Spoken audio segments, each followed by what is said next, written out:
In 1992, Francis Ford Coppola walked onto a Hollywood soundstage and did something no major director had attempted in decades. He fired his entire visual effects department on the first day of shooting. His reason? He wanted to make Dracula using only techniques that existed before 1900. No computers, no modern trickery, just pure theatrical magic. What followed was one of the most chaotic and artistically daring productions of the 1990s. Gary Oldman whispered in dead languages while trapped inside 40 pounds of armor. Blood effects spiraled out of control. Test audiences booed so loudly that the studio demanded changes. Yet from this beautiful chaos emerged a Gothic masterpiece that would reshape an entire genre. But the question everyone whispered on set was this: would Coppola's radical gamble actually work? Number 1. Shadow puppets created the battle. The opening battle sequence of Dracula looks like something pulled from ancient mythology. Silhouettes of warriors clashing against blood-red skies, spears piercing through enemies in perfect shadow form. But there wasn't a single live-action stunt or digital flame used to create it. Coppola turned to Japanese bunraku theater for inspiration, hiring skilled puppeteers to perform an entire war using miniatures and cutouts behind backlit screens. The artists choreographed every movement with precision, creating a mythic quality that felt timeless rather than modern. Coppola believed that silhouettes would haunt audiences more deeply than realistic gore ever could. He wanted the battle to feel like a legend being told around a fire, not a historical reenactment. The sequence became one of the film's most memorable moments, setting the tone for everything that followed. Number 2. Coppola fired the VFX crew. Imagine showing up to work on a major Hollywood production, only to be dismissed before lunch on your first day. That's exactly what happened to the visual effects team hired for Dracula. Coppola made his decision swiftly and without apology. His mandate was extreme. Every illusion had to be achievable with techniques available before 1900. No motion control cameras, no compositing, no modern shortcuts. The announcement sent shockwaves through the crew, forcing departments to reorganize overnight and completely rethink their approach. Coppola believed old illusions felt more sincere on screen. Modern effects, he argued, created distance between the audience and the story. By using ancient theatrical tricks, he wanted viewers to feel the handmade quality of every frame, making the supernatural elements somehow more real despite their obvious artifice. Number 3. Oldman's heavy crimson armor. The image of Dracula in his crimson armor became iconic instantly, a towering figure that looked like walking rage given physical form. But wearing that costume was pure torture for Gary Oldman. The suit weighed over 40 pounds and was designed by Eiko Ishioka to resemble flayed muscle, symbolizing both Dracula's emotional wounds and his ancient strength. Oldman could barely move in it, and the weight pressed down on his shoulders during marathon shooting days. The armor trapped heat mercilessly, leaving him drenched in sweat under blazing set lights. Yet Oldman never complained. He understood that the suffering was part of the performance. Dracula needed to feel weighed down by centuries of pain. The armor wasn't just a costume, it was a cage that helped Oldman channel the character's tortured soul. Number 4. Why Reeves accepted the role anyway. Keanu Reeves wasn't the obvious choice for Jonathan Harker, and he knew it, but he accepted the role partly out of loyalty to the studio that had supported him for years, even when he wasn't the safe bet. The timing couldn't have been worse. Reeves arrived exhausted from multiple back-to-back productions, physically drained and mentally fatigued. He was hardly in peak creative condition to tackle a demanding accent and a character that required restraint and precision. Coppola later described the performance as too cautious. Despite the burnout, Reeves pushed through with professionalism.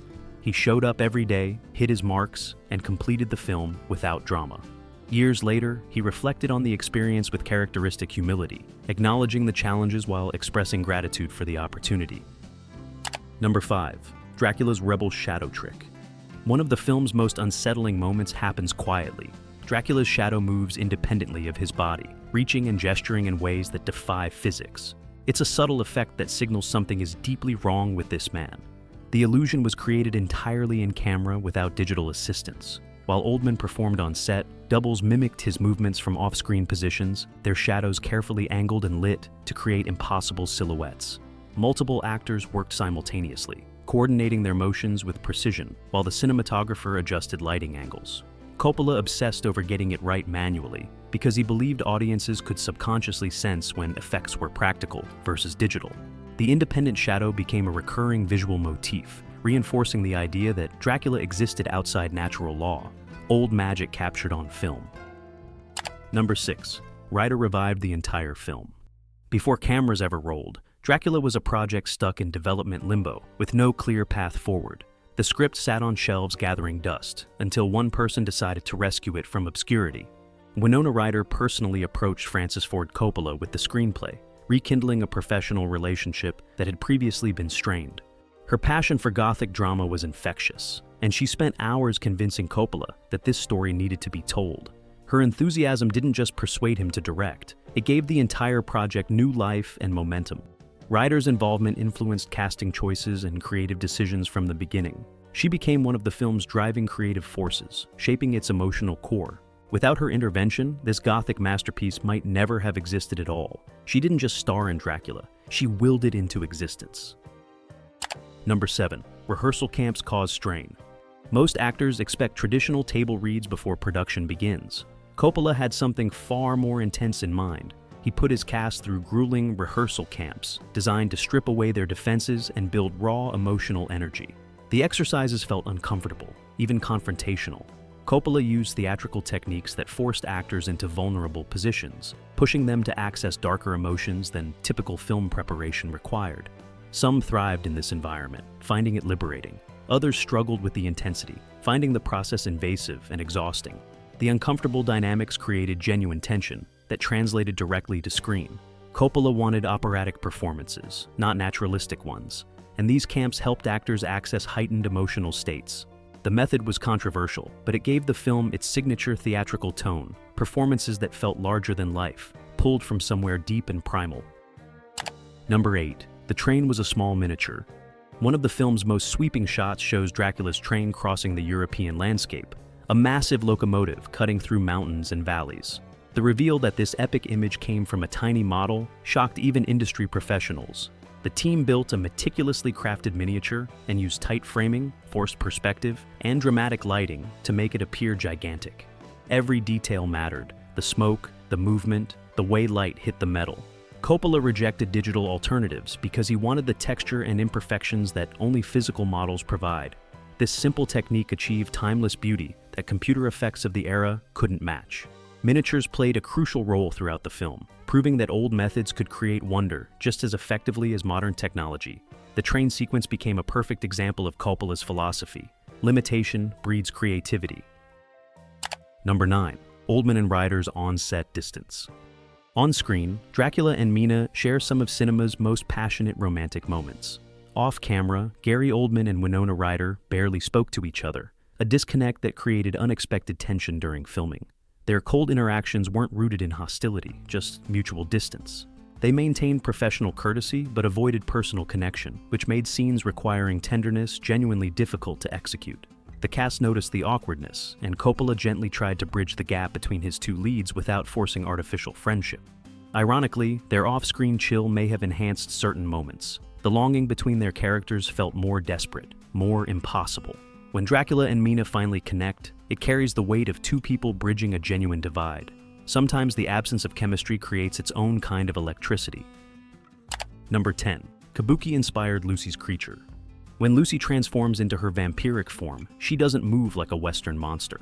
Her gestures, posture, and presence draw directly from Japanese Kabuki theatrical traditions, something audiences might sense without consciously recognizing. The design merged Eastern performance art with Gothic horror in ways rarely attempted in Hollywood. Actress Sadie Frost studied Kabuki movements extensively, learning how to transform her physicality into something both beautiful and deeply unsettling. The dramatic makeup and exaggerated gestures elevated her beyond typical vampire portrayals. This creative choice reflected Coppola's broader vision, pulling influences from global theatrical traditions rather than relying solely on Western horror conventions. Lucy's creature became one of the film's most distinctive supernatural elements, proving that cross-cultural inspiration could create something genuinely original and haunting. Number 11. A real wolf terrified the cast. The seduction scene with Lucy should have been controlled and carefully choreographed. Instead, it became one of the most genuinely frightening moments of the entire production, and not because of the script. Coppola insisted on using a live wolf rather than animatronics or trained dogs. The animal's unpredictability created real tension on set, with handlers struggling to maintain control. Winona Ryder's visible fear during the scene wasn't acting. It was authentic terror captured on film. The wolf's primal energy made everyone nervous, cast and crew alike.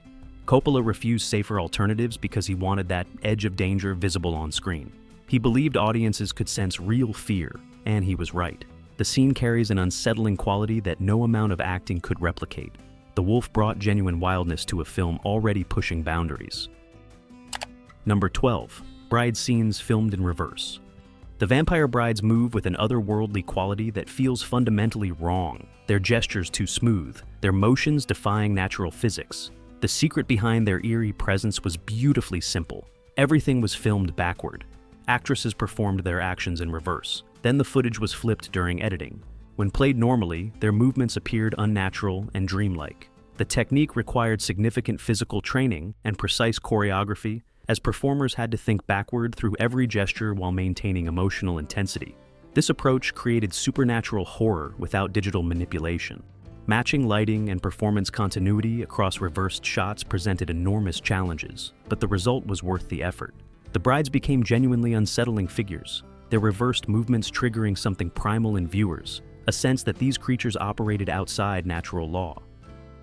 Number 13. Blood effects got out of control. Dracula used hundreds of gallons of practical blood throughout production, and the sheer volume created constant chaos. Tubing systems designed to deliver controlled spurts regularly malfunctioned, drenching actors in ways nobody anticipated. Sets became slippery crime scenes. Costumes required constant cleaning and replacement. Some of the messiest moments happened during Lucy's transformation sequences and the climactic finale, where blood flowed so freely that crew members struggled to maintain footing. Coppola embraced the unpredictability rather than fighting it. His philosophy was clear: horror should feel wet, physical, and uncontrolled. Sanitized violence didn't interest him.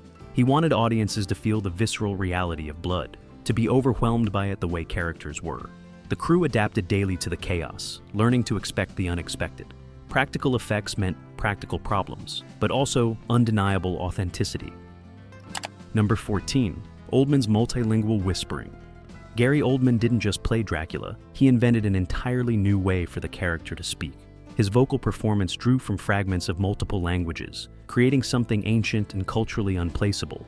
Oldman whispered archaic dialects and mythic cadences, blending Romanian, Latin, and other linguistic influences into a haunting soundscape. His goal was making Dracula sound like he'd existed for centuries, absorbing languages that had long since died. Coppola coached him through countless variations, experimenting with different tones and rhythms. Hours of unused vocal experiments were recorded during the process, whispers and growls that never made the final cut, but helped Oldman find the character's voice. The multilingual approach gave Dracula an otherworldly quality, making him feel genuinely foreign and unknowable. Language became another layer of his supernatural presence. Number 15. Blue Flame from Old Stage Magic. The mystical blue flame guarding Dracula's castle glows with supernatural intensity, a beacon marking the boundary between the mortal world and something far darker. Modern audiences might assume computer effects, but the truth is far more elegant.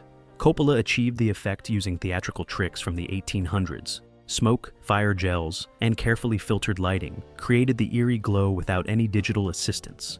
The technique came straight from Victorian stagecraft, where magicians used similar methods to create illusions that baffled audiences. The flame also carries deep symbolic weight, tied to Eastern European folklore about mystical fires guiding travelers to supernatural places. Coppola preferred this antique magic over CGI because it felt earned. The craftsmanship was visible in every flicker. The blue flame became a perfect metaphor for the entire film, old methods creating new wonder. Number 16. Cast-endured full novel read-through. Most film productions begin with a quick script, read-through lasting a few hours. Coppola demanded something far more immersive. He required the entire cast to read Bram Stoker's original novel aloud in a single marathon session. The experience was ritualistic and exhausting, stretching across an entire day. Actors took turns reading passages, living through every chapter of Stoker's Gothic tale together. The exercise created shared emotional ground and connected everyone to the source material's voice in ways typical preparation couldn't achieve. The intensity of that group atmosphere lingered throughout filming. Actors referenced moments from the novel during scenes, drawing on the deep immersion they'd experienced. Coppola believed understanding Stoker's original vision was essential. not to replicate it exactly, but to honor its spirit. That all-day reading became the foundation for everything that followed. Number 17. Reeves' extreme onset weight loss. Physical transformation is common in acting, but sometimes the changes happen unintentionally. During production, Keanu Reeves lost nearly 15 pounds, not through planned preparation, but through sheer exhaustion and relentless scheduling. Night shoots stretched endlessly, and emotional fatigue compounded the physical toll. The weight loss became visible on camera, requiring the wardrobe department to adapt his costumes on the fly. Critics later interpreted his subdued, almost hollow performance as a conscious choice, not realizing they were watching genuine burnout captured on film. Reeves never complained or caused delays despite his deteriorating condition. His professionalism kept him showing up and delivering takes even when his body was clearly suffering. The experience highlighted the brutal demands of major film productions and the toll they take on actors who power through regardless of personal cost. Number 18. Hopkins played hidden extra roles. Anthony Hopkins delivered a memorable performance as Van Helsing, but his contribution to Dracula extended far beyond that single role. Coppola secretly cast him in several additional parts throughout the film. Hopkins appeared as the priest in the prologue and took on other minor roles, creating a subtle, recurring spiritual presence.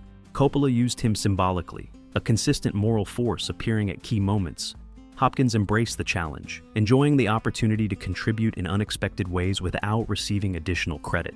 These hidden appearances created thematic unity that most viewers never consciously noticed. Fans eventually uncovered the secret through careful viewing and behind-the-scenes revelations. The cameos demonstrated Hopkins' generosity as an actor and Coppola's attention to symbolic layering. Even the smallest roles carried deeper meaning in this carefully constructed Gothic world. Number 19. Roman Coppola's secret rig designs. While Francis Ford Coppola directed, his son Roman worked behind the scenes, solving impossible technical challenges. Roman engineered many of the mechanical rigs that brought Dracula's supernatural movements to life. He improvised solutions using gears, pulleys, and handmade contraptions, often building systems overnight when traditional approaches failed. His ingenuity defined the film's surreal physicality, the way Dracula seemed to float, twist, and move in ways that defied natural motion. Roman's work happened in the shadows, rarely receiving public recognition. Among the crew, his problem-solving abilities became legendary. When directors said something couldn't be done practically, Roman found a way. His contributions proved that innovation doesn't always require digital technology. Creativity, mechanical understanding, and determination can achieve the impossible. The Coppola collaboration became a family affair that enriched every frame. Number 20. Scenes lit only by candlelight. Modern films rely on powerful electrical lighting rigs, but Coppola rejected them for key sequences. Many interior scenes in Dracula were lit entirely by candlelight, torches, and fire, nothing else. This decision created a warm, painterly aesthetic that felt authentically period. However, it forced the cinematography team to solve massive exposure issues without modern tools. Actors had to carefully control their movements to stay within the limited light pools and avoid casting unwanted shadows that would ruin shots. The challenges of maintaining continuity between takes were immense. Flames flicker unpredictably, creating different lighting conditions for every shot. But Coppola's insistence paid off. The candlelit scenes gave the film a Gothic texture that electrical lighting could never replicate. The images looked like moving paintings, every frame glowing with amber warmth and dancing shadows. Number 21. Dracula's lost narration recordings. Gary Oldman spent hours in recording booths creating something that would ultimately disappear from the film. He recorded extensive narration intended to frame the entire story from Dracula's emotional perspective. The narration was intimate and vulnerable, revealing the Count's internal pain and centuries of loneliness. Coppola loved the material, but eventually realized it created a critical problem. It made Dracula too sympathetic too early. Audiences needed to fear him first before understanding his tragedy. Most of the narration was cut, though rare surviving lines appear briefly in the final film. Those lost recordings revealed a different version of the story, one that might have fundamentally changed how viewers experienced Dracula's journey. The decision to remove it proved wise, but the abandoned material remains a fascinating glimpse into the film's evolution. Number 22. Mina's lover's kiss was improvised. Some of cinema's most powerful moments emerge spontaneously, and Dracula contains a perfect example. The intimate memory kiss between Mina and Dracula never appeared in the script. It came from pure emotional instinct. During a highly charged scene, Winona Ryder and Gary Oldman improvised the kiss. letting their characters' connection overwhelm the planned blocking. Coppola recognized the magic happening in real time and let the cameras keep rolling. The moment added unexpected tenderness to their relationship, deepening its tragic dimensions. This improvisation demonstrated how rigid adherence to scripts can limit emotional truth. Sometimes actors find connections that writers couldn't anticipate. The kiss became one of the film's most remembered moments, proving that the best direction involves knowing when to step back and let performers create magic. Number 23. The batsuit built in total secrecy. Most film productions share progress photos and teaser images during development. The giant bat form of Dracula remained hidden behind locked doors. Coppola wanted its reveal to shock everyone. The effects department worked in near total secrecy, building the suit without showing it to other cast and crew members. Coppola enforced this unusual protocol because he wanted genuine reactions when the creature finally appeared on set. Even actors who shared scenes with the bat had no idea what was coming. The design became one of the film's most unforgettable images, disturbing, sexual, and utterly alien. The secrecy paid off when cameras captured authentic surprise and unease from performers encountering it for the first time. That batsuit represented Coppola's theatrical instincts. He understood that mystery heightens impact and revelation creates wonder. Number 24. Test audiences rejected the ending. The first time audiences saw Dracula, their reaction was explosive, and not in a good way.